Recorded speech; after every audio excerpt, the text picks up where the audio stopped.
I am a spy. Oh no! I am a naked spy.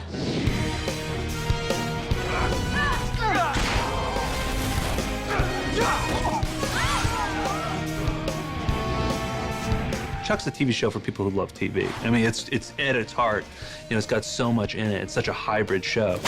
Because we're so multi-genre, because we have comedy and action and drama and romance and mystery and all that, it really allows us to do a lot of things and get away with a lot of things. It's already a very unique show in that regard. Bueno. It's a classic underdog story that Chuck is, in a lot of ways, the best realized version of a geek. $100. Gonna break out the old plastic. I can expense this, right? Everyone wants to see themselves through Chuck, which is, I think, what the appeal of the show always has been, is what if this happened to me? Think about that, me, a real spy. You know, it's sort of the everyman, you know, he's just a normal dude and it's fun. And if I was, and I am a geek, and if I was sitting there watching, like, oh, cool, man, I like this guy, you know, this is one of us, you know, getting a kick butt and get a really super hot girlfriend, and yeah, it's great. One word and you're dead. Now this is brazen. That was 4 words. The great thing about a television series is there's so much invention and evolution that happens in the process. We knew in the pilot we had this great cast. We knew we had this dynamic of, you know, Clark Kent on one hand. Is this stuff sterile? And then he's trying to be Superman on the other. I take pride in my work, all right? I want to kill him, not some secondary infection. Living this double life and being a spy, the wish fulfillment of that. We knew we had a lot of these elements, the romance and his home life and the workplace and all of that. But, you know, as a show begins to unfold, you start to see what's really working for the show, what your strengths are, what the production requirements are. I'm in a little bit of a pickle right now. Act like your little girlish self. Scream like a banshee so he doesn't think you're a threat. For 3 seasons, we've had the most wonderful writer's room imaginable. It's a great collection of lunatics. And sure, some people only want to talk about Chuck and Sarah. What's the relationship? Other people want to blow stuff up. And then other people want to talk about the bi-morons, the Jeffs and the Lesters and the comedy of it all. Hey, what's going on? Charles, please. It's a spy mission. You are not qualified. Get away. We all are our own intersects. We all have a true devotion to certain areas of not only pop culture. Each one of the writers really knows a lot about a little. And so when we kind of make the meatloaf, it comes out very nicely. Hello. When I first sort of came on to the show, I really loved the fish out of the water and the spy element. The more sci-fi elements, you know, I know that they're appreciated and they're very entertaining. They just don't speak to me. I root for character growth to the most passionate degree, and of course that includes love. I've been carrying the love torch for some time. And not only that, I like to also make the men as naked as possible, as much as possible. Ali Adler always tries to get me shirtless in every episode she writes and in everybody else's episode. I'm starting to renegotiate to make sure my shirt stays on in at least 9 out of 13 episodes. That's my goal. Wow, that just really self-destructed, did it not? Done and done. Season 1, we were the idea of a guy who was this reluctant anti-hero almost. And by season 2, we had this notion where the whole season would be designed around boy becomes man. And so by season 3, we designed the whole season around this notion of man becomes spy. He wants his life to mean something more than just working in an electronics store. He wants to help people. By the end of season 2, we wanted a dynamic where he kind of wanted this. Molto bene, I love it. This is fantastic. As opposed to get this thing out of my head, get this thing out of my head, he finally had this sort of life-altering decision and moment where he decided, I want this thing. Let me be a spy. Let me out of the car. I'm ready. That's gonna leave a mark. And the idea was to set up a season 3 that would in some way kind of re-energize the show. The new Intersect, I thought, was a great choice to thrust me into that world, but still have him be incapable of really taking care of himself, only kind of taking care of himself, and still gave him the necessity for his handlers, you know?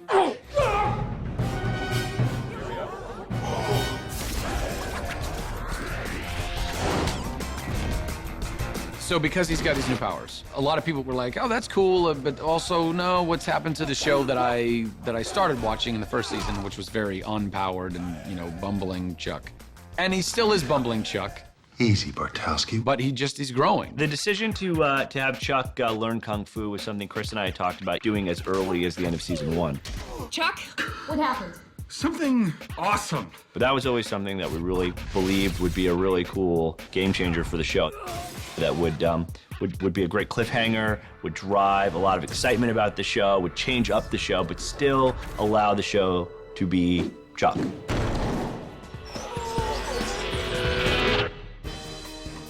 That's the amazing thing about Zach. He is a really gifted physical actor.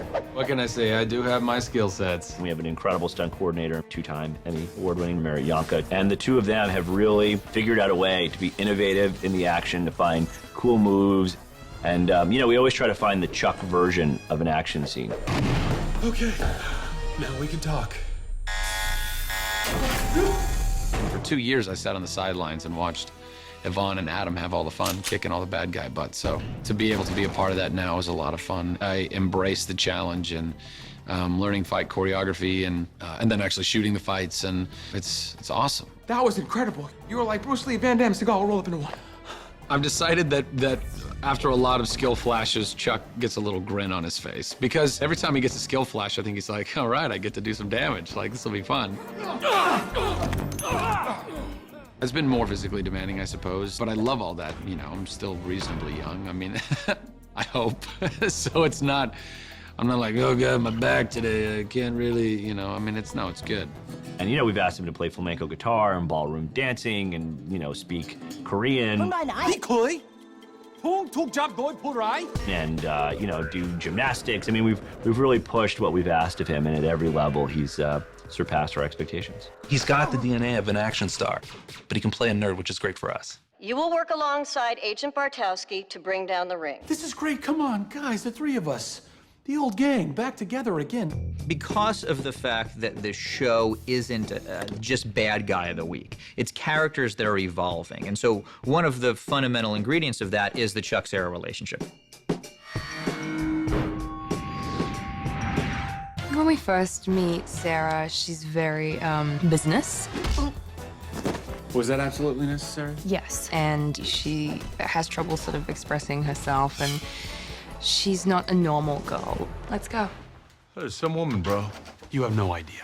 She meets Chuck. She sees this innocent guy who's never been part of the world that she's been part of, and I think it slowly sort of brings out the real human being in her. Sarah has opened up and become somewhat accessible. Now in season 3, we've seen her start to express herself. Sometimes it helps to know that you've got something to lose. Well, what's exciting to me about Chuck's kill test, final exam, is like Sarah fell in love with this guy that's just a regular guy. Like, if I got the intersect, I'm sure I could do Kung Fu and scale a wall, but asking me to end a human life is harder. I don't kill people, okay? I have rules against such things. And because Sarah fell in love with the person who couldn't end the human life, it's really exciting to watch sort of his struggle with it, and will he or won't he? And he won't, and that's what's cool about our hero. I can see it in his eyes. He won't kill me. Okay, fine, that's fair. I probably won't kill you, but I will remove the greater part of your earlobe. I would like to introduce you all to CIA Special Agent Daniel Shaw. For the last 5 years, he has worked on nothing but taking out the ring. That's right. I know everything. I'm brought in to Chuck's entourage to help them take down their new nemesis. Great, welcome to the team. I think when we brought in Shaw, people thought we were just bringing in someone to kind of keep Chuck and Sarah apart as an obstacle. Anytime anyone comes between Chuck and Sarah, that's trouble. It's sort of like all the love triangle possibilities now pumped up a geometrical notch. Yeah, the love trapezoid. Shaw comes in and he kind of stirs it up, and I think at that point in the series, Sarah has been rejected by Chuck. I can't. And so I think she sees something in Shaw that she's attracted to. You two make a cute couple. You're one to talk. What was that supposed to mean? Oh, nothing. All right, ladies. Enough with the chit-chat. She tries to move on. It's quite a mess we made. But, Chuck and Sarah, that whole thing kind of stays strong. I love you, Sarah Walker. Always have. You know, I love all the ups and downs of the relationship. That's really great when we get to sort of get into the meat of that. And it has to constantly evolve. And if it's, every season it's I love you, but we can't quite get together because of this reason or that reason, eventually that sort of wears thin. I mean, the tension is so great because that's what everyone loves to watch, is that tension and will they, won't they, will they, won't they. So when they finally get together, it's such a big relief. And it's great for us as actors to be able to go on a journey like that, over the course of 3 seasons. It's almost fulfilling to see these characters evolve and take the leap. Allowing your private life to interfere with your professional one can be dangerous. But off the record, it's about damn time. In the original conception of the season, it was only supposed to be 13 episodes. So the final moment was going to be Chuck and Sarah riding off into the sunset together. And then they added 6 more episodes. With this bonus 6, we got to really explore them being together and sort of the new challenges that kind of spy relationship can face with our everyday struggles, because it's super spies against the world. It's not just super couple. We make a great team. John Casey is a man of few words, mostly grunts. Huh? Every grunt says 1,000 words. They mock me, actually. They make fun of me all the time. I don't write it, I just sort of grunt it. He can do small things that signify a lot for his character. Casey can be a bit of a regular guy, but he's always got to be Casey. The John Wayne, the Clint Eastwood. I can be very persuasive. This season, we've had a lot of fun with the idea of expanding his backstory. Well, Casey started out as pretty much this mysterious hard guy killer. And over the course of events, he's come to love and enjoy and embrace the relationships with Chuck and with Sarah. Proud of you. As close to normal way as a human could be expected to. You have to believe I would never hurt you. No, just forcibly kidnap me. His experience with learning about his family, it really humanized Casey, and I think he doesn't know how to react to it. Well, he's got a daughter. Alex, I'm your father. Casey's got a daughter. He's got a woman that was his fiance before he went off to war, who he reconnects with, so that's pretty big. He is so bottled up and so macho and warrior-like that it's fun to see when that cracks. And I think that's going to really push his character in interesting new dimensions and see how he still retains his John Casey-ness while we begin to flesh out his humanity. You are joining the world of human beings, so proud of you. Kudos for that. Do you know? Do you know? On 3, we both say what we know. Okay. 1, 2, 3. Chuck's up! Oh my God, you know. We take each person into the spy world as it's a huge deal for us, because we know that when we do that, we're changing the dynamic of the show. I can't talk to my best friend or my sister about anything in my life. I'm not a machine. Okay, I am a machine, but I'm also a person. Now he's a full-fledged spy, and, people are finding out. Everybody's kind of along for the ride. The Chuck and Morgan friendship was a big part of the show in the first season, and we felt last year as we expanded the mythology and all that, we got away from that dynamic a little bit. I'm firing you as my best friend. And the actors missed it. They're buddies and they miss spending time together, and they're really good together.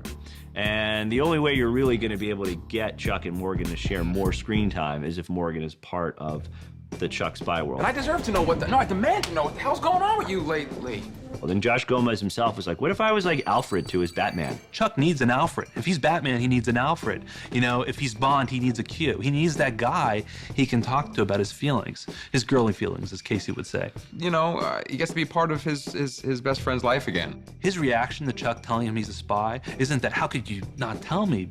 It's more like, this is so exciting. We're gonna have so much fun. My best friend is a spy? This is unbelievable. This is the best news I've ever heard. Holy smokes, it makes perfect sense. And it's like the spirit of the show. Chuck, you're officially rehired as my best friend. Great, that's good news, thanks. Morgan is fairly courageous. And through his loyalty and his heart, he kind of, he's able to do these things. Time for me to be a hero. Yeah, I think it's super fun and to watch, especially that episode when Morgan finally finds out about the spy world and watching him walk into the castle for the first time and, he's discovered this CIA base. It's so funny, and I think that's the audience especially really loves that stuff when the non-spy world comes into the spy world, because it's almost like the Chuck journey all over again. You people are the disease. And I'm the cure. I didn't give you any bullets. Kidding me? It's just great. It's cool. And even if they are kind of, passing, if Chuck is still on a mission or doing something and Morgan's not a part of it, it doesn't have that same, it feels like there's not that same strain of like, I know why he's doing it. It's like, go get him, Tiger. I'm like the Mary Jane now to his, which is odd.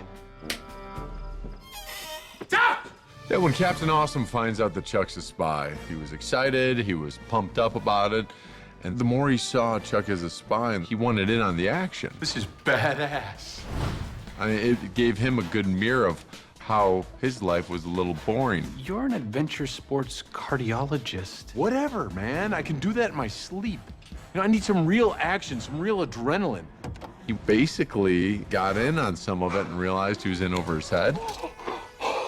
Well, in the beginning of the season was essentially Ellie has the two most important men in her life lying to her, and she knows something's wrong.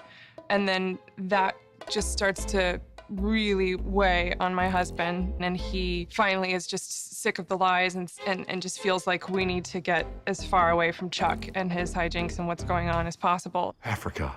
Africa. Sarah Lancaster is such a fantastic actress that we needed to come up with a way to bring her into the show. I'm Justin, camp security coordinator.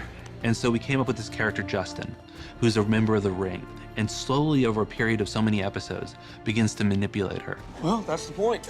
We're the CIA. Nothing's what it seems. Right this way. Okay. Into bringing her father back into Chuck's life for the greater purpose of the Ring. Dad? I thought that you left. The one person Chuck was always most worried about, the one person he always needed to protect and know was safe, was Ellie. And so her finding out, we thought, would really evolve their dynamic. The last 5 episodes, for me, have been so gratifying and so much fun. Ellie kicked Casey's ass with a frying pan this year. Hey, wait! That was my first, big stunt that I was very happy about. I mean, she's a Bartowski, so she definitely has the genes to become pretty badass, They've definitely been running me ragged. The writers of the show, the actors in the show, we're all trying to just, keep the story moving forward and keep the fans on their feet.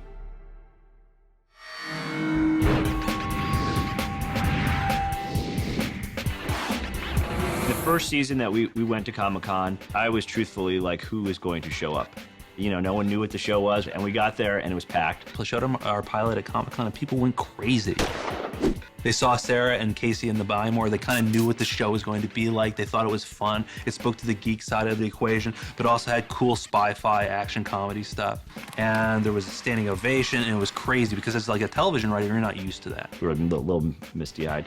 And we had the sense of, oh, well, maybe people will respond to the show. There was enough kind of buzz and hype to fill one of the smaller halls down in San Diego. But I think most of those people came to see Adam Baldwin. And I think that we delivered enough for them in the first season where they go, yeah, this is a cool show that I like it. I'm gonna stay with it. Chuck is one of them. I'm one of them. Josh is one of them. We take our geekdom, our geekiosity, our geekiness, we take it very seriously. I wear my nerd badge with honor. All the things that I think Chuck is very into. When I got the job, I was like, this is totally a dream come true. I don't even have to act. Going down to Comic-Con is one of the most rewarding experiences. We see the reality of what our show does to people, or how the show makes other people feel. You never hear the word awesome so much in your life. I mean, just being shouted. It's weird. It's like, I feel like I'm a Beatle. That's the closest I'll ever get, I guess. It's so rewarding. It's the greatest thing ever because we're seeing why our show is so great and why it's lasted this long. It's built every year. And the last season that we went, 6,000 people, and everyone's just rocking out. We had Jeffster perform, Fat Bottom Girls, and people said they've never seen a Comic-Con panel quite like this. The crowd went wild. It's a very intense bunch. It was really emotional to stand up on that stage at Comic-Con this year, knowing that they had such a big part in us coming back. Our fans were such a huge and integral part of our salvation, buying foot-long sandwiches at Subway. Like, who'd have thunk it? Buy a sandwich, save a show. It gives them a voice in a way, and I think that's a really good thing. For me, that's also been part of the evolution of the series as well, is as the show has gone on, having this really rabid and loyal fan base that has fought for the show and stuck with the show. So now they weren't just fans, they were participants. I think at one point I genuinely wanted to cry. I mean, like even now I'm kind of feeling a little emotional. It was very, very, very, very poignant. Very poignant. I couldn't have asked for a better show. I mean, I can't. It's so much fun. I don't know if there's another show that has more fun than we do. That's for sure. I met with Josh, you know, three and a half years ago. And just to go from an idea that I pitched to my wife as we were making the bed one morning, to actually turning it into a show with my friend, and then building this kind of giant family, which we've done here. It's kind of overwhelming. Every time I try to think about what they're going to do, you know, the next season, or the season finale, it always excels my expectations. The show has really evolved into this family. It's not just about him being a spy. It's about the relationships that are happening around his spy life. I love the idea of taking Chuck and each season kind of like bringing him further into the spy world, you know, and how he changes and how that changes him. And like, how does that mirror all of us? I always wanted to maintain his heart and sense of humor. I think that's very important. Well, what's exciting is I think that we've, you know, paved the way for everyone to go anywhere. There's still so many great stories to tell of Chuck and his friends and this romance and what it's going to be like for Chuck and Sarah now that they're together, and there's new dawning revelations about Chuck's backstory. There's so many places for the show to go. Oh. We're shooting an EPK. Kind of. Warner Home Video. It's gonna be forever on a DVD. Blu-ray. Eventually just, you know, direct download, whatever. Yeah, what was I talking about?